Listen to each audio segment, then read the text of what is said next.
जाने माने गायक पंकज उधास अब हमारे बीच नहीं रहे। उनकी 72 साल की उम्र में सोमवार को मुंबई में उनका निधन हो गया। वो लंबे समय से बीमार चल रहे थे। पंकज उधास के निधन के साथ ही गजल की दुनिया का एक मजबूत दौर थम सा गया। लाजवाब गजलों के अलावा 1986 में रिलीज फिल्म नाम के गाने चिट्ठी आई है ने पंकज उधास की लोकप्रियता को नए मुकाम पर पहुंचा दिया था। तो आइए जानते हैं इस गाने के बनने की पूरी कहानी।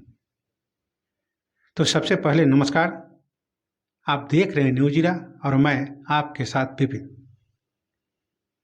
1980 के दशक की बात है। करीब 1.5 दशक तक फिल्म इंडस्ट्री पर राज करने के बाद सलीम जावेद की जोड़ी टूट गई थी।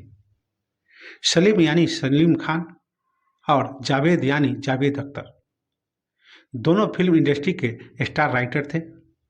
जंजीर, दीवार, शोले, त्रिशूल, डॉन, काला पत्थर, ये लिस्ट बहुत लंबी है। 1985 के आसपास जब सलीम जावेद अलग हुए तो सलीम ने अकेले पहली फिल्म लिखी नाम। इस फिल्म को महेश भट्ट डायरेक्ट कर रहे थे। फिल्म में संगीत लक्ष्मीकांत प्यारे का लाल का था और गीतकार थे आनंद बख्शे। इस फिल्म के जरिए अभिनेता कुमार गौरव को रिलॉन्च करने की योजना भी थी। सलीम खान भी इंडस्ट्री को यह संदेश देना चाहते थे कि सलीम जावेद की जोड़ी जो कामयाबी मिले उसमें उनका भी काफ़ी योगदान था, यानी वो अकेले भी फिल्म लिख सकते हैं। इस फिल्म में विदेशों में काम कर रहे भारतीयों को अपने वतन की याद दिलाने का संदेश देना था। मुख्य अभिनेता के तौर पर फिल्म में संजय दत्त को लिया गया था। अब एक ऐसा सीन क्रिएट करना था जहां संजय दत्त को ये एहसास हो कि वो विदेश में रहकर बहुत कुछ खो रहे हैं। अपने देश, परिवार, अपनी मिट्टी को लेकर उनकी संवेदनाओं को जगाना था। यहीं पर सलीम खान और फिल्म की बाकी टीम के बीच तय हुआ कि फिल्म में एक ही ऐसा सीन रखा जाए जहां कोई गाना हो और वो गाना ऐसा हो जो संजय दत्त की ये सोचने पर मजबूर कर दे कि वो विदेश में क्या कर रहे हैं। ये आइडिया सलीम खान का ही था। ये उन दिनों की बात है जब पंकज उधास काफ़ी पॉपुलर हो चुके थे। 1984 में उन्होंने लंदन के रॉयल एल्बर्ट हॉल में कार्यक्रम किया था, जहां बहुत गिने चुने कलाकारों को ही एक गाने का मौका मिलता है। उस कार्यक्रम में पंकज उधास ने पहली बार गाया था चांदी जैसा रंग है तेरा सोने जैसा बाल। ये गीत कमाल का हिट हुआ था। पंकज उधास की पॉपुलैरिटी अपने चरम पर थी, जिसमें हुई महंगी बहुत ही शराब की, निकलो न बेनकाब, आप जिनके करीब होते हैं, दीवारों से मिलना रोना अच्छा लगता है, एक तरफ उसका घर एक तरफ मैं कादा, मोहे आई न जग में लाज, मैं इतना झूम के नाची आज कि घुंघरू टूट गए। ये सारे गीत गजल हर घर में बज रहे थे। फिल्म नाम के लिए जो गीत आनंद बख्शी ने लिखा उसके बोल थे चिट्ठी आई है चिट्ठी आई है।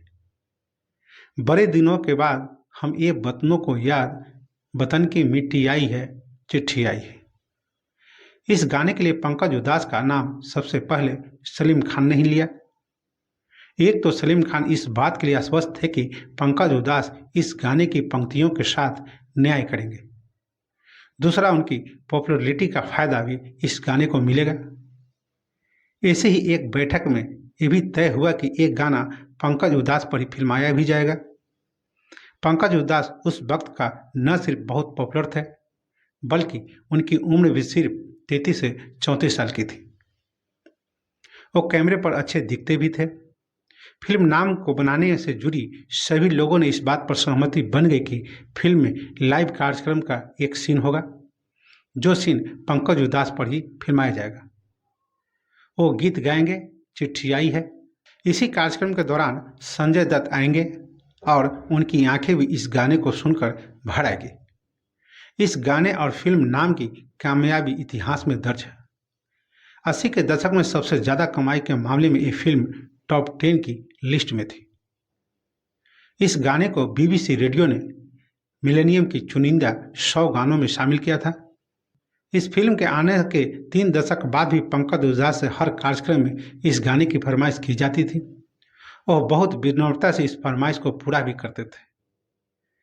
परेशानी ये थी कि इस गाने को गाते गाते अक्सर उन्हें रोना आ जाता था। एक बार तो ऐसा हुआ कि उन्हें कार्यक्रम रोककर श्रोताओं से माफ़ी मांगनी पड़ी। एक किस्सा अमेरिका का है। पंकज उधास अपने साथी कल यूएस के दौरे पर थे। आयोजकों ने एक के बाद एक अलग अलग शहरों में कोई 1 दर्जन कार्यक्रम रखे थे। महीने भर से ज़्यादा का समय बीत चुका था। आखिरी कार्यक्रम वाशिंगटन में था। पंकज जी समझ रहे थे कि सभी ख्याति कलाकार अपने घर परिवार को मिस कर रहे हैं। खैर, कार्यक्रम के दौरान चिट्ठी आई है कि फरमाइश हुई। पंकज जी ने गाना शुरू किया। अभी गाने की शुरुआती लाइन ही उन्होंने गाई थी कि हॉल में आगे की लाइन में बैठे एक शख्स ने रोना शुरू कर दिया।